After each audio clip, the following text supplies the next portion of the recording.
Hello there, guys, and welcome back to my channel for my live reaction and player ratings live stream following Chelsea 2, Bournemouth 2. And what on earth am I witnessing? Why have we turned into Tottenham? Are we literally Tottenham in this, guys? If it wasn't for this Reece James absolute weldy at the end, and I'm kind of not sure how to feel, because on the one hand, I'm buzzing and I'm delighted about that goal, and it's some sort of comeback, a late goal that changes the result for once. But it doesn't change the fact that we dropped points. It doesn't change any of that. And it doesn't change the fact that we were incredible in the first half. Should have been 3-4, 5-0 up and bottled it, gave it away completely in the second half again. It's mind-boggling. It keeps happening every week at the moment. We can't score other than Cole Palmer doing something incredible. And then Nicholas Jackson is the unluckiest player in the world that has an incredible game. Like an incredible game. The assist for Palmer was a joke. Even that run where he hit the post was a joke. But then he misses these chances, and you're like, bro, Nico, you can't be missing chances like that, and it's too many at the moment. It's too many. Maresca making late subs, like the Demonin says, no attacking subs till what, the 75th minute? I think it was the 79th minute even. And then you see what happens when João Felix was on. It was all of a sudden different. It was all of a sudden we were dangerous again. Now, he did make subs before. Reece James came on, Tosin came on for Achimpong, but it just pisses me off.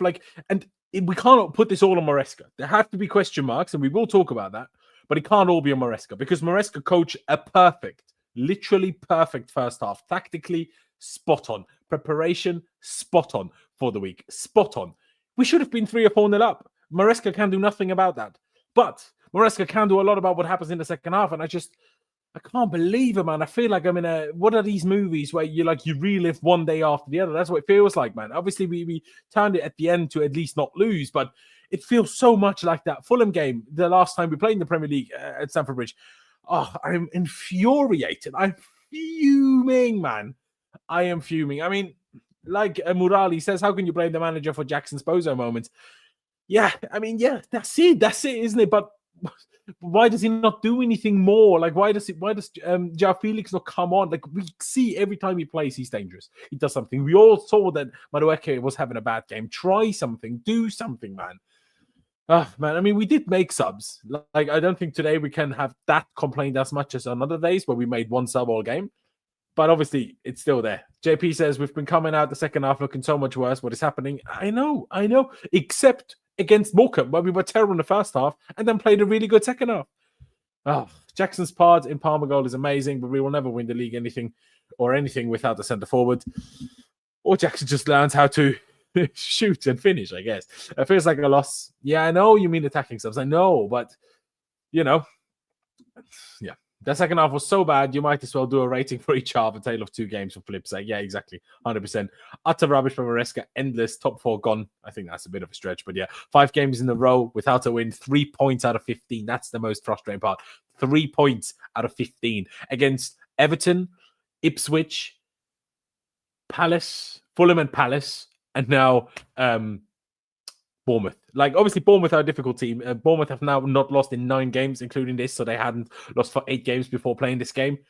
But my God, just Darth says also we desperately need a striker. It's a joke. Jackson couldn't score in a brothel. Ricardo says, PS, I wish him good luck and all the best. Wish him well. And thank you. Good day. How are you doing? I'm doing great. I'm in Namibia today. I'm happy. I mentioned here that Nkunku is lazy. I like him, though, but I knew that he would. Won't make it. Obviously, the news story going around: Chelsea interested in Mathys Tel, Bayern interested in Christopher Nkunku. But does Nkunku want to come? Does Mathys Tel want to come to Chelsea? Less sure, but we need to focus on this game. We absolutely have to. Joel says, we need a striker. I'm sorry, if Nico isn't going to be able to finish, we're doomed to never reaching our potential. Yeah, but that's the whole point. Nico is not never able to finish. Nico is sometimes not able to finish. That's the problem, right? Obviously, he's now in a spell where he can't finish, but there's also, remember that goal? Where was it? Some away game. That outrageous, flick over the foot of the defender outside of the boot finish. I'm not saying he does that all the time. I know he doesn't. But it's there. He just needs to actually do it regularly. I keep going back to this. If in 2024-5 now, people would not have been happy with the first season of Didier Drogba either. Now, of course, this is Jackson's second season, not his first season. But first of all, he's not Didier Drogba. And second of all, Chelsea are not Chelsea of 2005-6 or 4-5. But yeah, it's ridiculous. Uzay says draw against Bournemouth isn't a bad result, but these performances just aren't good enough. That's it. Bournemouth have been in good form, and had Bournemouth won, they would have come level on points with us. So it's not like they're far off. But we were just so good in that first half. As a whole team, we'll speak about it, of course, in all the detail. But we were so good in the first half. I'm sure almost all of you agree. We were fantastic in the first half. All that was lacking was a couple of more goals. But the performance was outrageous. Like, Bournemouth had one chance. That's when they hit the post after a Sanchez mistake. But other than a literal mistake, they did not. Like, they didn't even get near our goal in the first. We dominated that game. It might have been one of the best first halves we played all season in terms of pure dominance of a game. The amount of different chances we were able to create, whether it was over the top balls, whether it was intricate play, whether it was coming through the wing, whether it was set plays. Everything was happening, but we just weren't able to convert it. So it's like Fire Red now. Bad subs too late. Is that to some extent true? Absolutely. Is it a bigger issue that we should have just been 3-0 up at halftime? I think so. Oh, man, we almost have to score 2-3 every game because we always concede. Yeah, exactly. We can't not concede at the moment, and it pisses me the fuck off. Kushal says, I fail to understand Maresca, who managed to sub so well, is now failing to do so. I don't know. And this is the next topic by Des. I'm just going to call you Des. It was a red card all day long. Pissed off. What do we think, ladies and gentlemen? I will give you a poll, actually. Let me change this poll. Did you think, and please be as objective as you can. I will give my opinion in a second. Should Brooks have had a red card for foul on Cucurella? Yes, no. And I'll give you a 50-50 option because that's kind of where I lie. Because to be honest, for me, I would kind of need a better replay, a better close-up replay. Because I think you'd need a closer replay to see if it was intentional or not. Because I think if it's not intentional, I think you let that go. Especially because Cucurella obviously body-checked Brooks in the first half, kind of knocking him out. So it's like, a bit of return in the favour where you let both go. I'm not as clear on this that it's clearly a red card as most other people are. And I also think that actually for the majority of this game, that ref gave us a lot of decisions, a lot of 50-50s where I didn't think we'd get the decisions, if I'm being honest. Little fouls that I didn't always think were little fouls. But I understand, everybody will have a different opinion. Lucas says, and the second yellow on Christie as well. If I remember correctly, Luca, was that quite late on? Wasn't that in stoppage time? Why am I thinking of something different? JP says, yeah, it was a red, but we should have killed off the game long before then. And of course, it was already 1-1 by then. And I would make a case that we are arguably better against 11 men than we are against 10 men. Now, of course, we went 2-1 down. And at that point, had they had a man sent off, would we have gone 2-1 down against the team down to 10 men? Probably not. But would we have won the game? I'm equally not as sure. So we might have still drawn, but you obviously never know. Joe says definitely a red. Fire Red says Noni had to be subbed off by the 60-min mark. I agree. Arm around the face, pulling of hair also. Pulling of hair also. I didn't see that.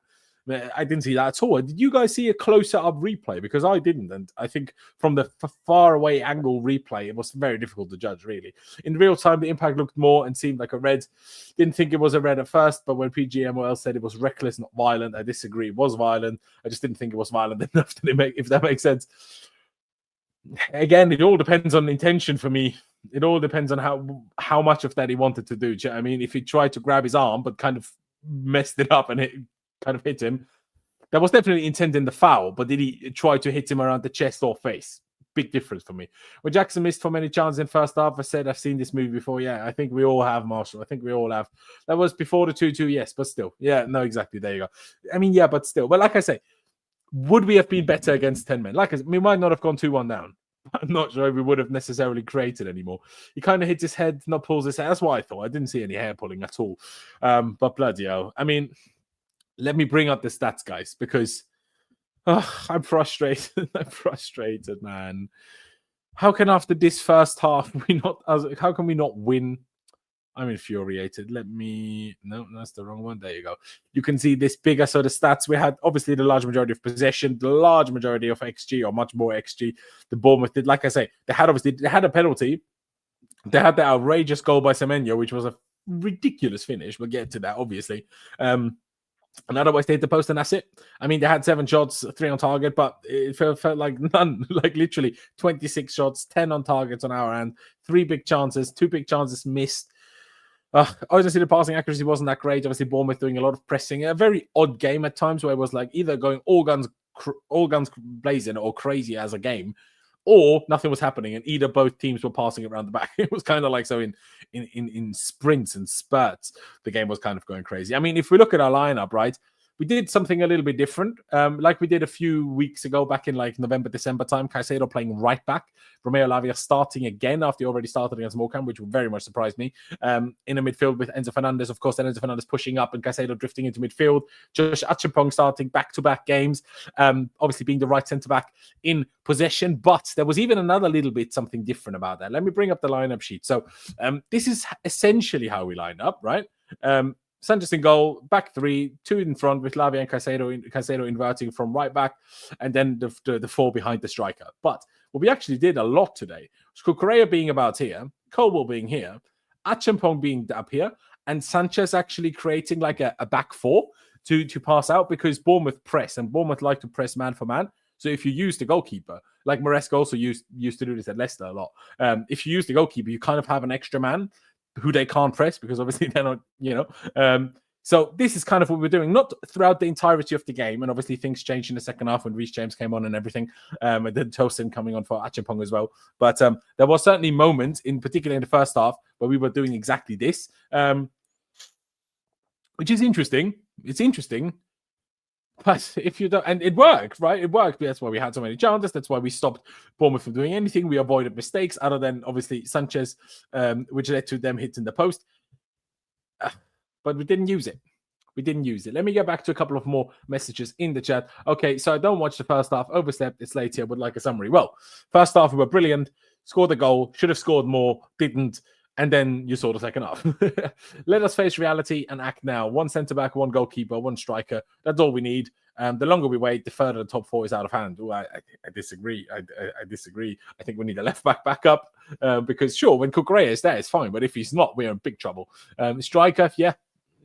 But we're not going to get a striker that you guys are going to be happy with their finishing. You know, if you get Seshko, you'll be annoyed with something. Sure, you can hit the ball much better than Jackson, but he'll be really shit at other things. And the same goes for if it's Mathys Tel. Obviously, whether he would play left wing or strike is a whole different discussion. Roca, sorry, I keep saying it wrong. Thank you for tuning back in. He says, always the same story. Play well, score one goal, can't score a second, then close the game, then concede stupid goals and draw or lose. Yeah, exactly. That's what keeps happening. 5 games in a row. Well, except Everton, obviously. And not even that, because Ipswich, we couldn't even score. Joel says, I'm so sorry, but Noni shouldn't start in the league again for quite some time. Just my view. It's interesting, isn't it, on Madueke? Maresca said yesterday in a press conference that for him, Madueke is one of our best players. And for me, I also think that it was very much justified that Madueke played today and not Neto. I mean, Neto was very much average. Even against Morecambe, if we're being honest, right? But at the moment, just both of them are average. Sancho's doing really well, and all the other wingers are either doping banned or terrible at the moment. Karan says, watch the first half and had a familiar feeling that Chelsea would drop points after missing so many chances. Had some work, switched back to TV, and Chelsea were 2-1 down. Same as last season. Yeah, same as this season. Poor game of Acheampong and Cucurella. On Cucurella, we'll talk about Acheampong for sure.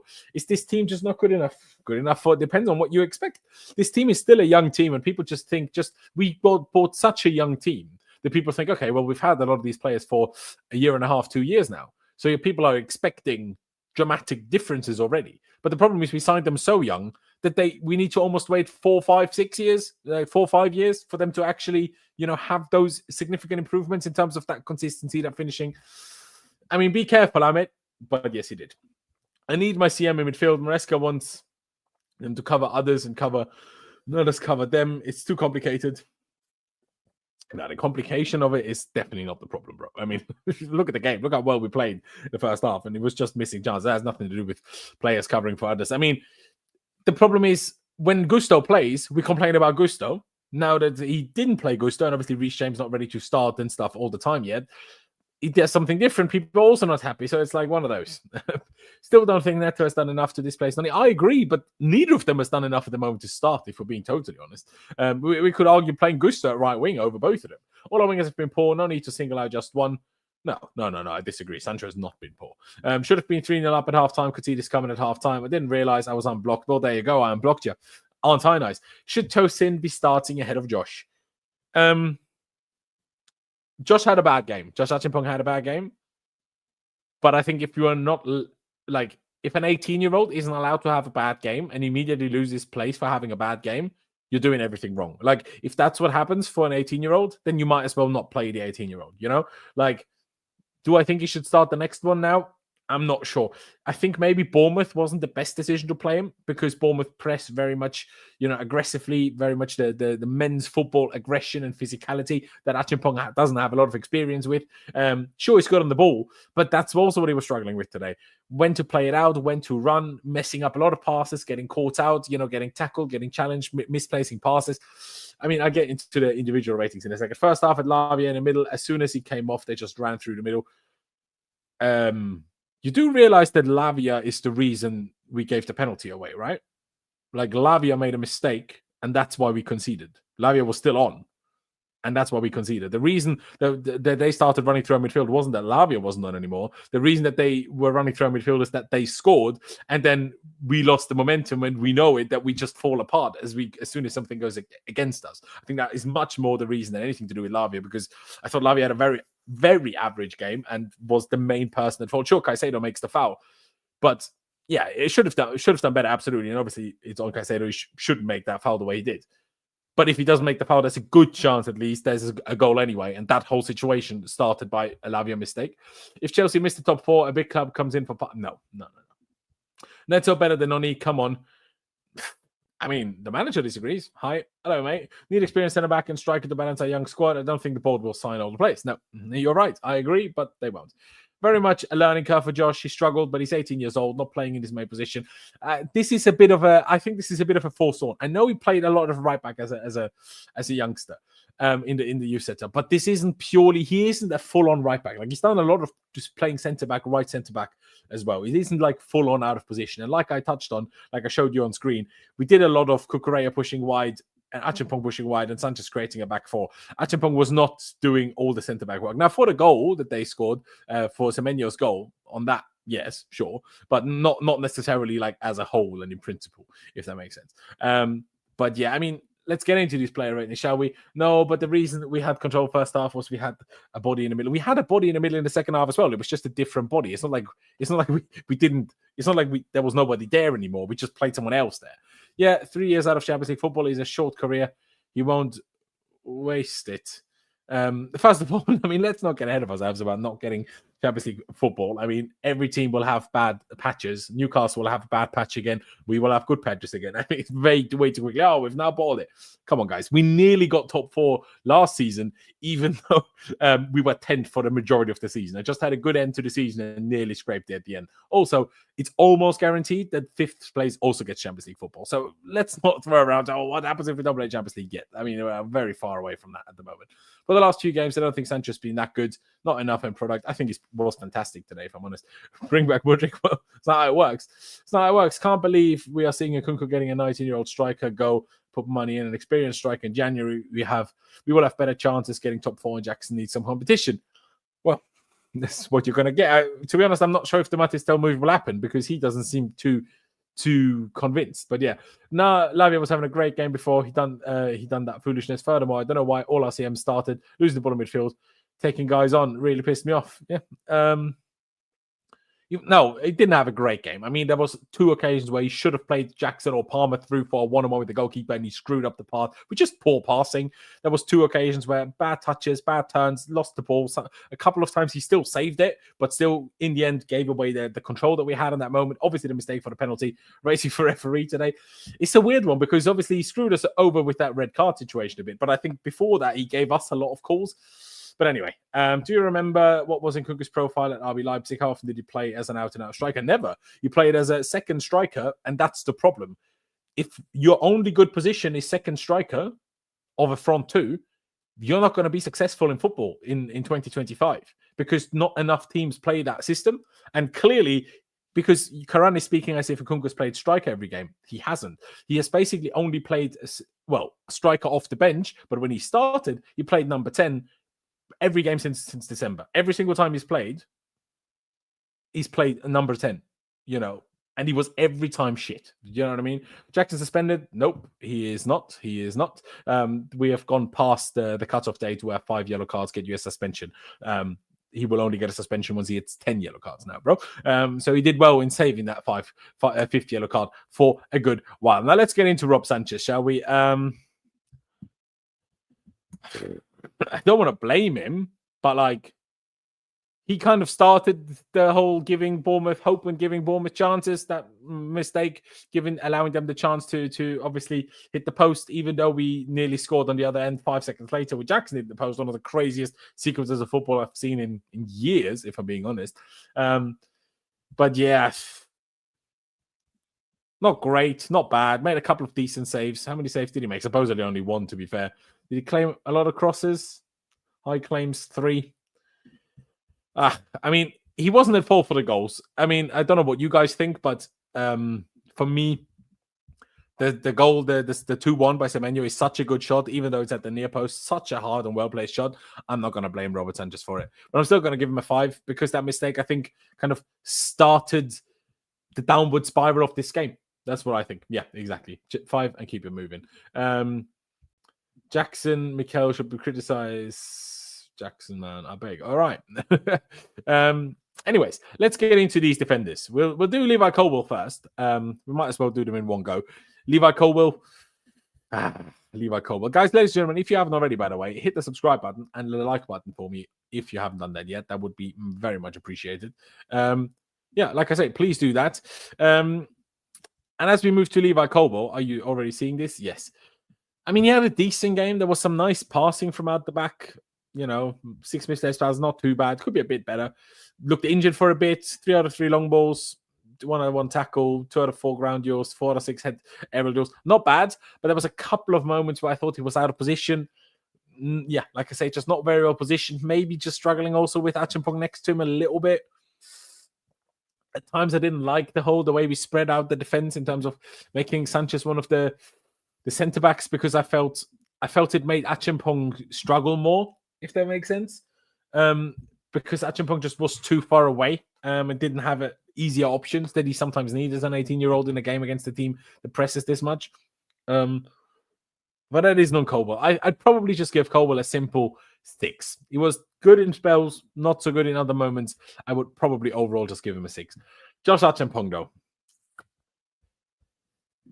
7 misplaced passes. I mean, it's only 1 more than Colwill, but obviously he played 29 while Colwill played 88, and he still had 1 more misplaced pass. So that kind of tells you everything. An accuracy of 76% is not good enough.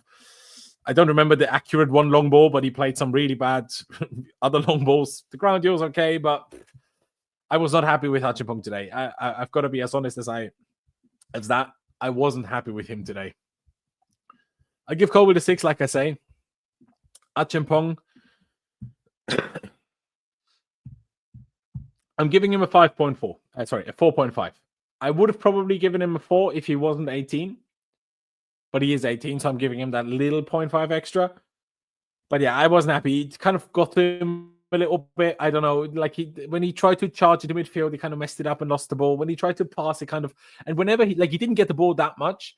And whenever he got the ball, it didn't really work. So against Palace, when he obviously last started, that also was a little bit the case at the beginning when he tried to play a couple of passes and it kind of didn't really work. But then he saw a lot of the ball. Obviously, had the most touches in our team against Palace. So very different today, right? Excuse me. Had the most touches in that game. But today, it felt like he got the ball quite rarely. And then it just never worked. Whatever he tried to do, it never really worked. And that is an unfortunate combination because if you don't see the ball a lot and then he never managed to find confidence and you could see it on the defending, he was starting to struggle. Maresca took him off for Tosin. Honestly, it helped. It added more threat in the opposition box. It added a bit more stability and calmness at the back. Not a good day for Josh Achimpong. I hope he starts the next game again as well because I think he can very much bounce back after a fantastic performance last game. But yeah, that wasn't it today. Yeah, 4.5 or 5 sounds right. Rough game for the youngster. Josh is unlucky. Oh, he's lucky he's not this sassy today.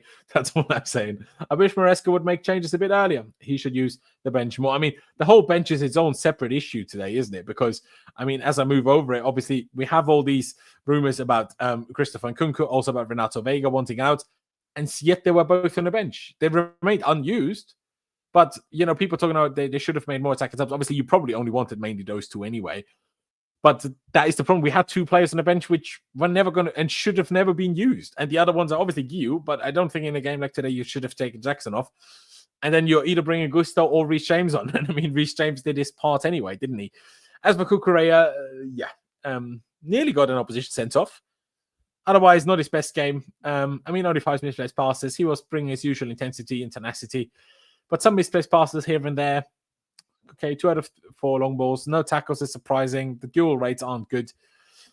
I still think he was better than Achimpong, but I'll give Cucurella as low as a 5. I'll give Cucurella as low as a 5. We'll stick here for now and move on to Moises Caicedo. Well, he had a stinker as well. First of all, obviously gave the penalty away. And in general, I don't know, first half, I just didn't notice him that much. When we played really, really well, I mean, I'm not saying he wasn't doing anything, but he wasn't like particularly instrumental, as he often feels. And then second half, when he got moved into midfield, I saw him even less. I was like, now you're back in the position where you mainly play and you should be better. And then he started to be even worse. And it felt like Enzo Fernandez was doing the whole midfield on his own. At times, like Enzo Fernandez was having an incredible game. Even in the second half, my guy was not stopping. We'll get to him in a second. I mean, he had a dribble, a cross. There was honestly definitely another cross, which was not completed, but sure. Duels doesn't look bad, 4 out of 7. But gives the penalty away. In general, I just don't think it was a good game from him. Like, it wasn't awful, but I just don't think it was a good game. I give Cucurella a 5, like I gave Sanchez, a bit higher than Achimpong, but lower than Colwell. And Caicedo, I'll give him a 4.5 as well. Same as Achimpong. I'm not going to give him lower than Achimpong because Caicedo still had good moments in the game. He's still an important player and still good. But obviously gave the penalty away. And in general, I thought just not as, impactful as he usually is. Maybe I should give him a 5. I'll still give him a 5. You know what? I know he gave the penalty away, but sorry. I know I change my mind sometimes, but the penalty alone brings him down to a 5. And then I thought there was a few other things that weren't good enough, which is why I'm taking it off another 0.5, essentially. Let's look at Lavia. Because this is an interesting one. Like I touched on earlier, made that mistake where he got dispossessed and gave the ball away. Why did he only make 20 passes? How's that happen then? How many did Caicedo make? 40.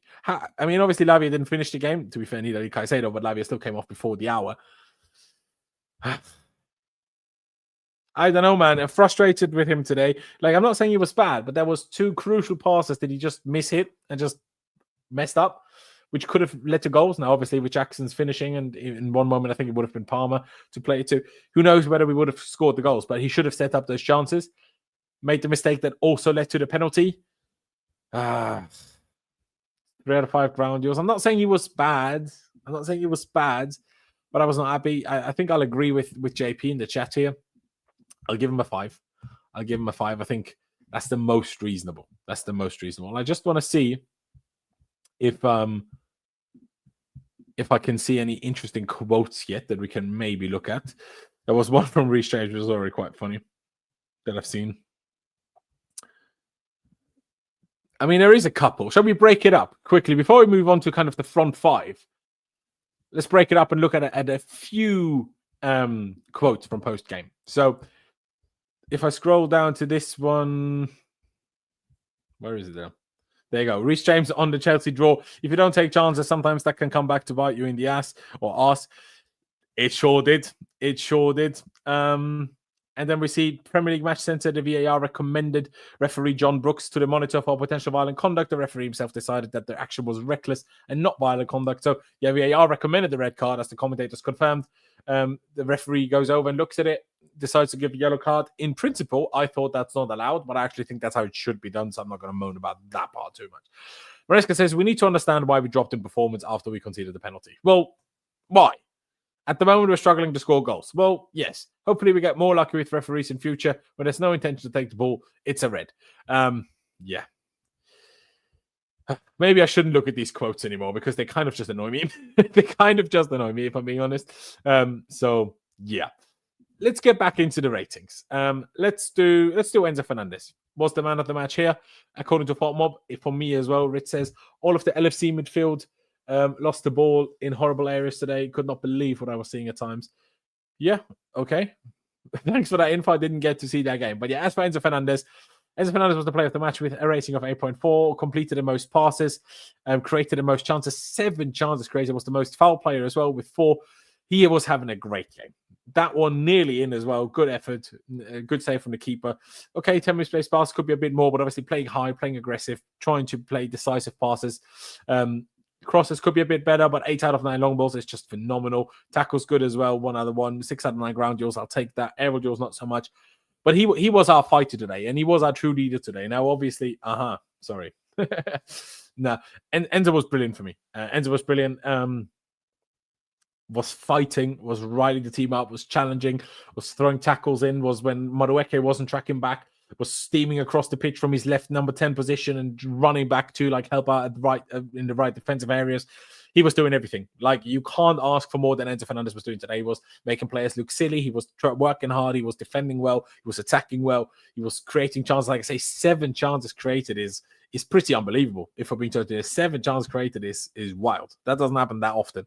Seriously doesn't. So Enzo Fernandez, a lot of criticism that can be given that Enzo first half was 9 out of 10. Man, he was on steroids again. Yeah, I mean, in the first half, things were like, he was incredible in a slightly different sense. In the second half, he had to do a bit more digging in, but I still thought overall he deserves an 8. I could maybe even give him an 8.5, but I think when we lose, we didn't lose, but when we don't win, I don't really want to give anybody, like, 8 is already pushing it, if I'm honest. Like, we're not winning.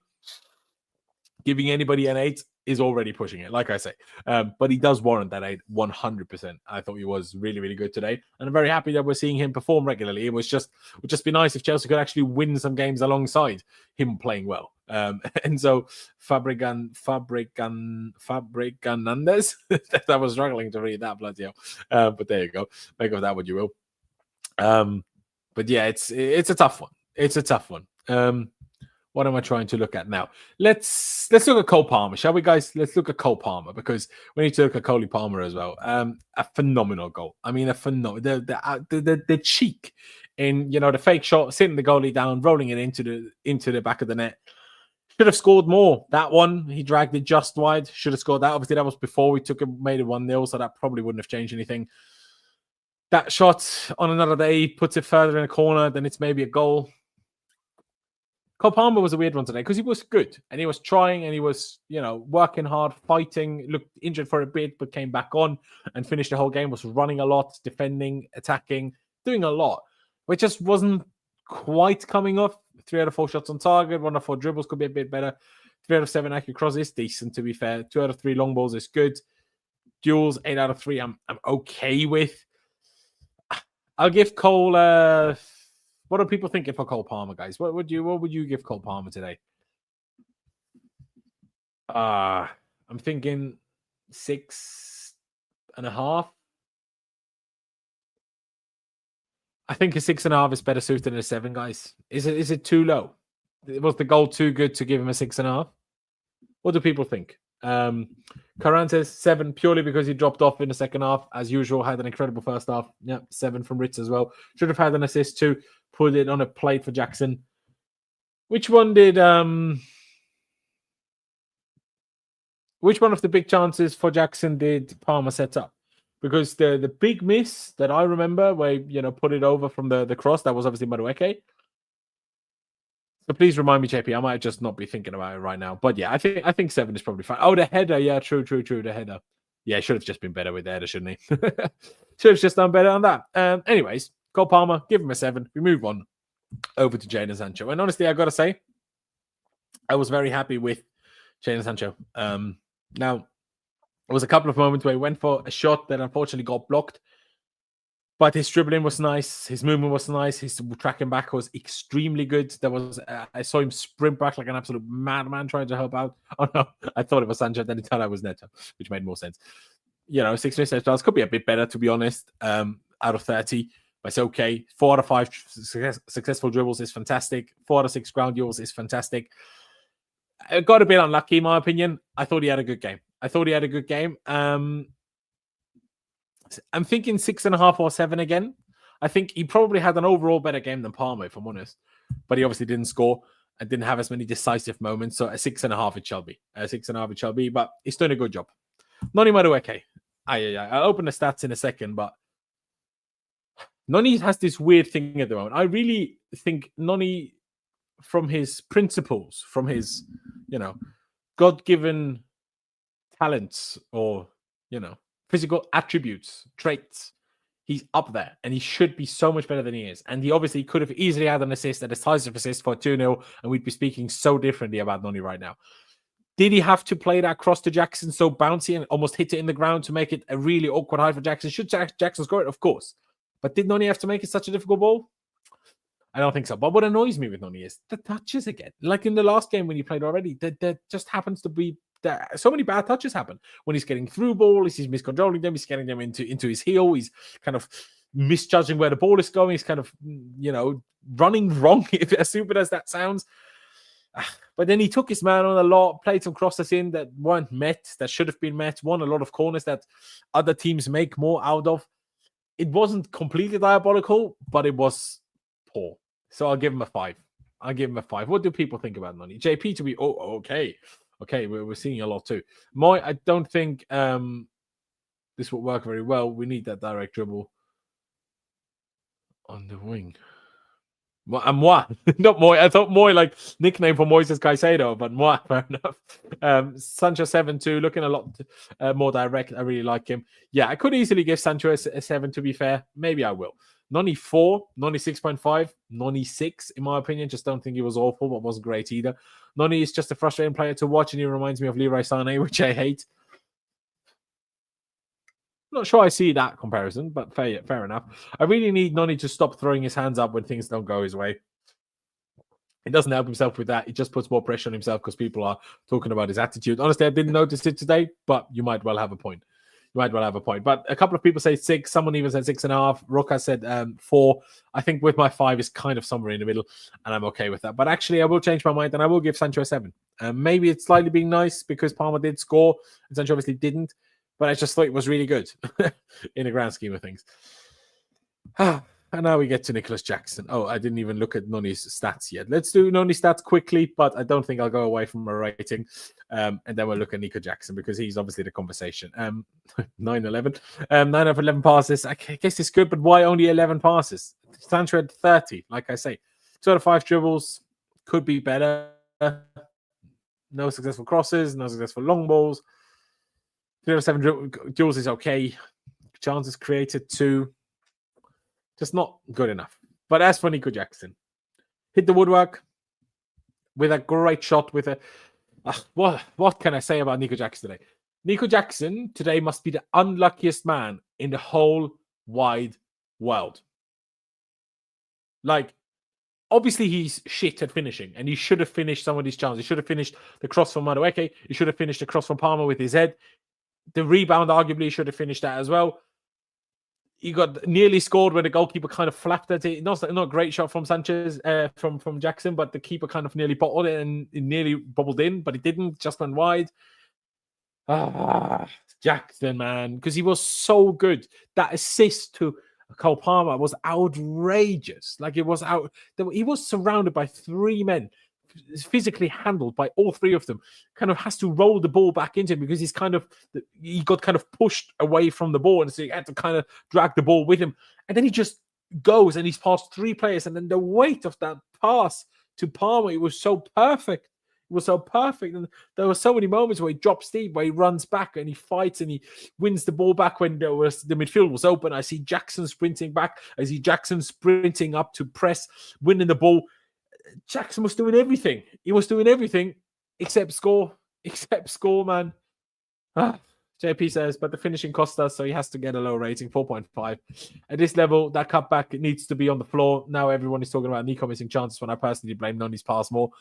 Actually kind of agree. And one of my favorite goals this season, 100%. And that's what makes it so frustrating we didn't win this goal. Like, we scored 2 such incredible goals today. Obviously, the Reece James free kick and Nicholas Jackson, the Palmer goal assisted by Nicholas Jackson. Like JP said, this is going to be a weird rating for him because he did everything so well apart from finishing. That's exactly it. He's not lethal, and that's what costs him a good rating. We missed the Drogba costs are so bad. We do. Oh, sorry. I didn't mean to. remove that off screen. Let's look at it. He had 7 shots. Basically never gave the ball away, to be fair to him. 15 out of 17 passes. 3 out of 6 shots were on target. One of them hit the post, obviously. 2 out of 5 dribbles, same as Noni, in a much more difficult area. 4 out of 9 grounds is okay. Would like it a bit better, but it's okay.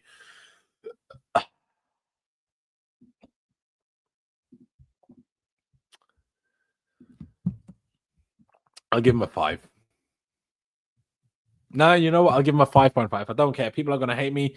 People want to hate on Nicholas Jackson. I don't care. I'm going to give some credit to all the things that he does so incredibly well. He doesn't his opponents bully. Doesn't bully his opponents enough. That's a problem.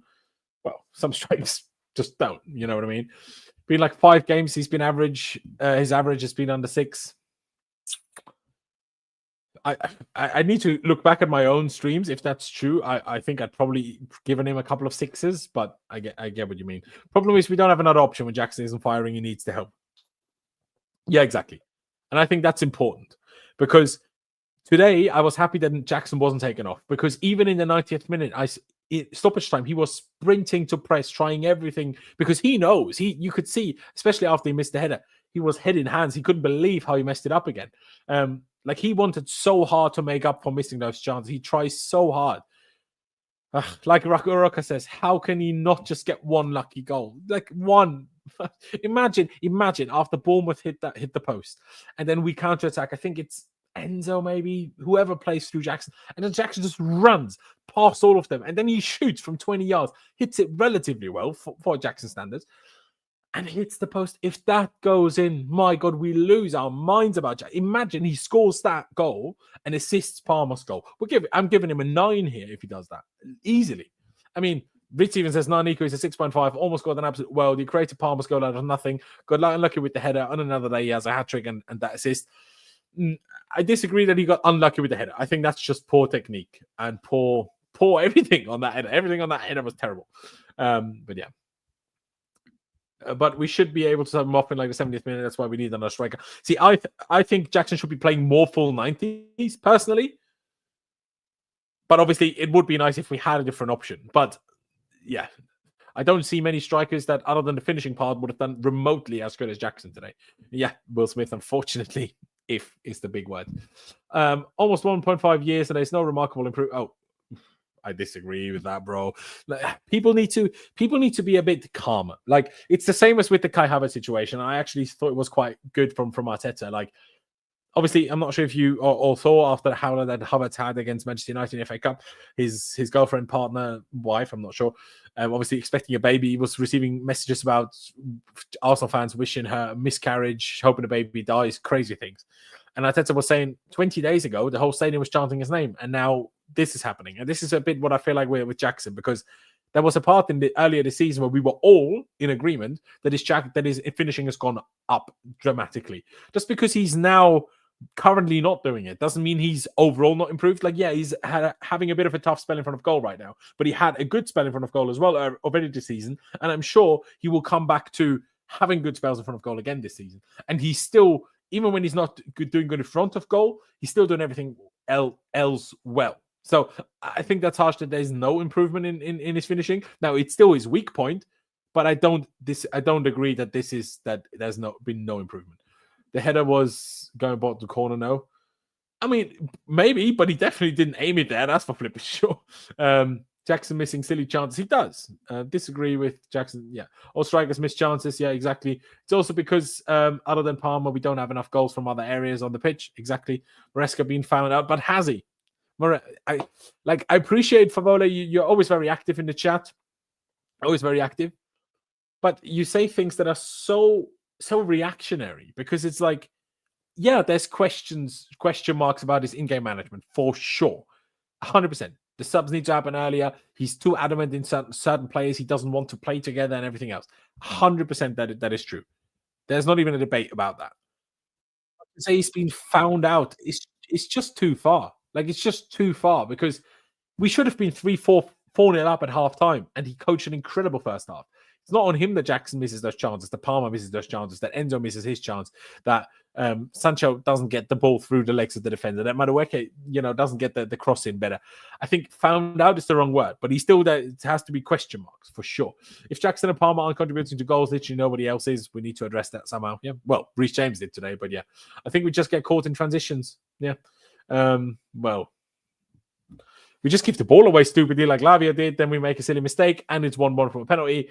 We lose the plot a little bit. They score an outrageous goal, which Semenyo will never score again. That kind of finish that was ridiculously stupid. And there you go. We have almost no goals from left-hand side, and Noni has unfortunately gone quiet with goals and assists basically ever since the Wolves game. He had a couple of assists recently and obviously should have had one today, but yeah, we need more goals in general from the team to help Nico. Yeah, I agree. Let's get to our subs, shall we, guys? Let's get to our subs before we get to Enzo Maresca. We made some subs. Some of them working out better than others. Reece James came on for Romeo Lavia in the 56th minute. Tosin came on for Achimpong after 71 minutes. And then the double sub towards the end, João Felix and Pedro Neto coming on for Noni Madueke and Caicedo towards the end. So at least towards the end, he went a bit more aggressive and attacking. But hey, Reece James, though, that was good. That's an outrageous goal. Like, the way he curled that, I need to get some pictures up of it because I hope there's some decent pictures of this because, oh my days, it's like I couldn't believe that finish, that free kick around the outside of the wall, the inside of the post, it curled so nicely around the wall, inside of the post goes in. Obviously, it's like, imagine this goal made it say 2-1 or 3-2, like. Oh, the adrenaline, the endorphins would have been like, mate, I would have been flying, literally flying. He was good. Now, there was moments where I was like, Reece, come on, try, do something. But it almost felt like the longer he was on, the more confident he got. Like he was like starting it a bit slow and simple, keeping it simple, passing it around, trying to slowly create. But then as the longer the game went on, the more I was like, okay, Reece is like, nah, man, I need to do something. He's start to try to go past players, started to play people in. And then he just went for that free kick. What a free kick it was. But yeah, 23 out of 27 passes, obviously good. 1 out of 1 shots, 1 out of 1 cross. Accurate, 1 out of 1 long ball. No tackles. 0 out of 3 ground duels. That should be better. 3 out of 3 hours duels at least. As a sub performance goes from Reece James, that was bloody good. You can't complain with that. Reece James gets, from me, as a sub, a 7. Because there was still quiet time, so just because he scored a goal, I can't give him like a crazy high rating, but still deserves a good rating. The next one, Tosin. We'll look at his stats as well. Let me just finish up the other subs that were made. Felix came on for Caicedo, and Neto came on for Madueke. If we move over to the other screen again and look at Tosin's stats for the game, let's see. Had a great block towards the end. I got a fantastic block that could have made it 3-1 at the time. So that was good from him. He nearly scored with that one as well. Kind of headed it high into the air and it nearly dropped into the back of the goal, but the keeper made a decent save. He had the last chance of our game where unfortunately his header went well wide and over and everything. But yeah, he did good. He did very good. Dual success rate, fantastic, to be honest. Maybe because he did so good against Morecambe scoring those 2 goals, maybe because of that. Maybe because of that, he should have started over Achimpong. Maybe there's a case to be made for that. But I think Achimpong did so good in the last game that it was very much justifiable that he started that game. As for Tosin, I'll also give him a 7. Obviously, played a big part defensively in solidifying us towards the end and at least getting a point. Felix, I'm giving a 7 too. Obviously, he wasn't a pitch for a very little amount of time. I could give him an NA, but I thought he made an impact. I thought he made us more dangerous. I thought that shot he had, sure, if it was more in a corner and he scored it, right, would have been more nicer, obviously. But you can see he's a danger, and I don't understand why he isn't coming on every game. It riles me up. So, yeah, a shame. As for Neto, yeah, I mean, he won that ball so well when we could have counted at the end. I can't remember. Was it already 2-2 at that time? I think it might have been, And then he just passed it out of play. He even hits himself in the head for it. I'm being nice and I'm giving him an NA, even though him and Felix played the same amount of minutes. But I just don't want to know it. Looked so off when he first came on, grew into the game. But yeah, I think what you're mostly talking about is, sorry, what? Shocking. Are you all just thinking about when he miscontrolled that ball and it went out of play? Because otherwise, I really I really disagree with that. But anyway, I love that Reece goal. He's just that guy. But was it only me realizing he barely sprinted and he hesitated a few times going for the ball? Yeah, but I think that's the part that I mentioned in terms of I thought the longer the game went on, the more he kind of tried and trusted his body and tempted his body, but it worked, I suppose. I'll be honest, that free kick saved his performance because he was not looking good. I disagree. I disagree that he wasn't looking good, but there you go. Everyone will have a different opinion. Box presence, sure. For me, it's more majority which lacks in the team, and we crumble after conceding. You just felt the momentum change towards Bournemouth. Yeah, no, I agree. Exactly. Tosin looked so off. I don't know. I didn't see that. Maybe I didn't see something. I might well be. Are you guys saying that I should lower Tosin to a 6.5? Have I gone too high with my 7? Maybe. But that block was phenomenal. That's for sure. Do you think we should get a keeper and Trevor back from Crystal Palace? I think we should get Trevor back from Crystal Palace. I would much rather that than signing Mark Guehi, in my opinion. But a keeper is just not going to happen, guys. Like, we're not going to sign a keeper this window. Like, we should be lucky if we sign a keeper in the summer. I wouldn't be surprised if we stick with Sanchez and Jurgensen until Mike Penders is ready, which is in like 2-3 years. I mean, I hope not, but I wouldn't be shocked. Karan says, a fit Reece is miles ahead of Trent Alexander-Arnold. I just hope he stays fit and grows from here. I hope so too. I agree with you 100%. I just don't want to get my hopes up too much. Let's get to Maresca. We'll put him with Jackson today because for once he didn't sub Jackson off. Starting 11, good. The only thing that didn't really work so much was Achimpong, because you can't say, like, even if, to be honest, in the first half, it's passing, but like defensively it worked. Like defensively it was good. Everything worked in the first half. The game plan, the structure, the pressing, how to beat their press, using Sanchez as a second centre back to have a back four and an extra man for build up, and made it easier to keep possession and not get pressed. Worked beautifully. I also like he made a sub that Reece James sub happened before we conceded, right? It did, didn't it? Reece James came on after 56. Oh no, it came on. He came on at 1-1, to be fair. But we conceded after 50, so it was difficult to do it before, I suppose, unless he made it at halftime, which I thought might happen. I thought maybe Reece comes on for Lavia at halftime, actually, because I was just so surprised that Lavia even started. So there you go. Then the toasted for Achimpong, I understood the sub, but I don't understand why you didn't already bring Felix on. But the problem is, would you have brought Felix on at 1-1 already for Caicedo? Probably not, would you? So, and would you have brought him on for Jackson, for Palmer? You could have done in this game. But in general, like, I swear, if Felix comes on for Palmer and then we don't win the game, people lose their minds and go mental at Maresca again. If we did that, you know what I mean? So it's one thing when we're losing to take the midfielder off and bring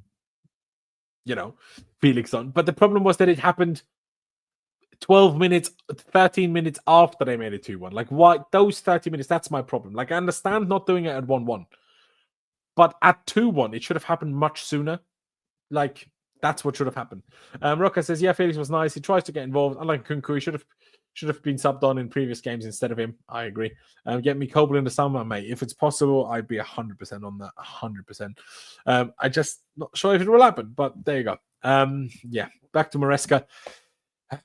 It should have been there 10 minutes earlier, those subs. It's not like I'm not mad that Felix didn't come on with Tosin already. Like, you could make a case for it, but it just took that bit too long until we did something. And it's just, the problem is also the players, though. Like, we play such a good first half, and then in the second half, we barely create chances until towards the end. Like, there was a good 20-25 minute spell beginning of the second half.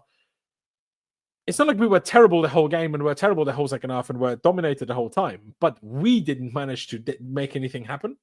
And that's frustrating. I'll give Maresca a 5, but I have questions, man. I have questions. 3 points out of the last possible 15. Like, it's not good enough. It's not good enough. Like, we're dropping down the table. It's not great. At least I think Liverpool equalized towards the end of that. Finished 1-1, didn't it? Or did Liverpool even win it at the end? No, it finished 1-1. Crazy that Forest didn't lose to Liverpool over 2 games. That's crazy. Man. I don't know. Yeah, I'll give him a 5, but I'm just frustrated at the moment. I'm just frustrated because it's like everything's there. Like, we're playing well enough to win these games. We're playing well enough to score all the goals. but it's not coming together, and we're not making it work. We're not making it happen, and it really infuriates me. Like, it really does infuriate me, man. Ah, man. I'm annoyed. Chelsea started to annoy me again today, and I've not been annoyed with Chelsea much this season, but today they got on my nerves again. I'm like, really? Like, 2 back-to-back home games, we essentially do the same thing. Do you think it will stay as a manager? Until when? I'm a million percent sure it makes it until the end of the season, unless the results just fall apart like crazy. 1,000,000% of that. And I'm also 99% sure he will go into next season. But obviously, it all depends on how the second half of the season goes. Obviously, that's what matters first and foremost. Let me see if there's any other quotes or anything that's maybe interesting.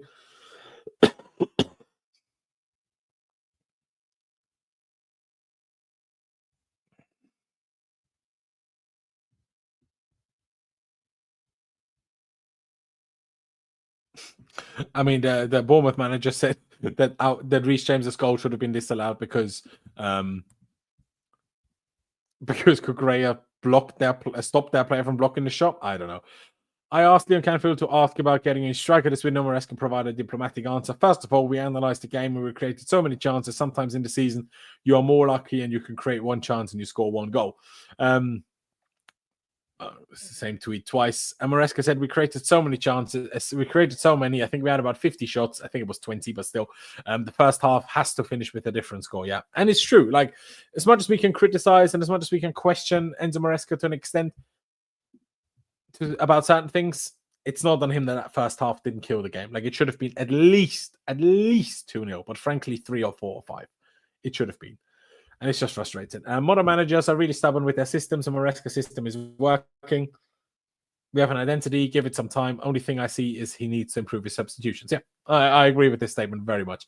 The whole, needs to play different, found out a manager nowadays believes in the systems. I know certain fans didn't already like it when it was, for example, Maurizio Sarri. But this is what you're going to get. I want Enzo to stay even if you finish 8th this season. If we do finish 8th, worse than last season, I don't think he will stay, if I'm being honest.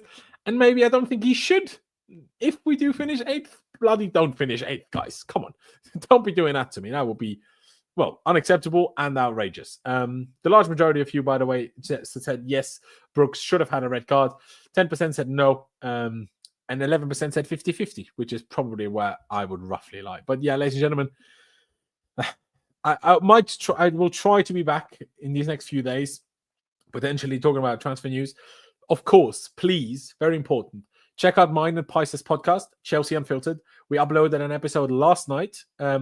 All the transfer news. We touched on Morecambe a little bit. We purposely decided not to wait for the Bournemouth game because there was so much transfer news to cover. And then as we were recording, the bomber from Fabrizio Romano about Mathys Tel, or from the German news about Mathys Tel to potentially come to Chelsea, dropped. And obviously then the follow-up and Nkunku news and everything else. So we were reacting live to that as we were recording. We, of course, speak about Renato Veiga. We speak about Disassi. We speak about all the potential incomings, outgoings. So please check out our latest episode. The link is down in the description. We'll still try to convince Pys into doing a special about this Bournemouth game tomorrow or on Thursday. We'll see when I manage to convince Pys to do that. But make sure you follow us on Spotify or Apple Podcasts, whichever platform you use to consume your podcast. But yeah, ladies and gentlemen, I'm going to wrap this up. I like to, for just my OCD really, I like to get to over the hour mark. Doesn't look like that's going to happen because what am I going to say for the last 90 seconds? Guys, I'm going to give you 20 seconds to come up with a good question or a good topic for me to answer for the next minute. But otherwise, I'm going to wrap this up even before we get to the minute mark. But yeah, I'm frustrated, man. 5 games without win. Plays so well. Like, obviously, against Ipswich, I was unhappy with the performance. Against Everton, I was unhappy with the performance. Against... Tuned in again. Late again. Azim Shasaib. Sorry, bro. Watch it back. We had a good time. I forgot what I was trying to say now. Anyway, I'm annoyed. I'm frustrated. But yeah. Do you think Maresca would have survived on the peak Roman era? That's a difficult question, Karan, because the straight answer is Maresca would have never been hired in peak Roman era. You know what I mean? He would have never been hired. So it's difficult to compare, but no. Obviously, no. But the situation isn't what it was like on the peak Roman. Like on the peak Roman, we didn't have the squad that we do. We didn't have a squad full of 22-year-olds. So it's a different situation. Rich says, what do we do for right wing next season when Esteban comes? Well, depending on how good he is, play him. Because currently, neither of our right wingers, whether it's Neto or Madueke, are doing particularly well. Now, Neto, of course, we'll still give him a lot of time, settling in and everything. And there's still a great player in there, but I'm not sure if he will ever be that output monster. And Esteban might be. I'm not expecting Esteban to start regularly from the beginning, but I very much think he'll be in the squad. I kind of think Madueke might end up getting sold, but Maresca is obviously a big fan, so who knows? But we're not selling Neto. So, and if someone like Tel is signed, then you can't just put Neto on the left either anymore. Which striker would you get? Chris Wood. And not go away from it. Chris Wood, Liam Delap, or Benjamin Šeško. If we do out and out strikers. Purple patch is over. Girls, get used to this. I think get used to this a bit far because that's how football goes. Sometimes you're in better form, sometimes you're in worse form. We'll be in better form again for sure. But it just needs to start again soon. Rokas, with the last question that I will get to, what if we don't get Champions League next season? Well, what if we don't? Then we've bottled it. Then the season is a complete failure. But I will not think or speak like that yet because, first of all, I very much still believe we will make top 4. Also, it's almost guaranteed that 5th gets Champions League as well. So yeah, there you go. I'm still very much confident that we will get Champions League football next season. Rich says, I'd rather sell Neto than Noni personally, unless Neto moves to left wing full time. I mean, I don't like Neto on the left either, though, is the problem. If we get if we get a serious, like a real box striker that's good in the air, then Neto's traits all of a sudden exponentially improve their usefulness for the team. But currently, his best attribute being crossing and beating a man to the byline and then putting a good high cross in is currently pointless because Jackson is terrible in the air and we don't have another striker. So, yeah. You see Forest dropping down sometime soon now.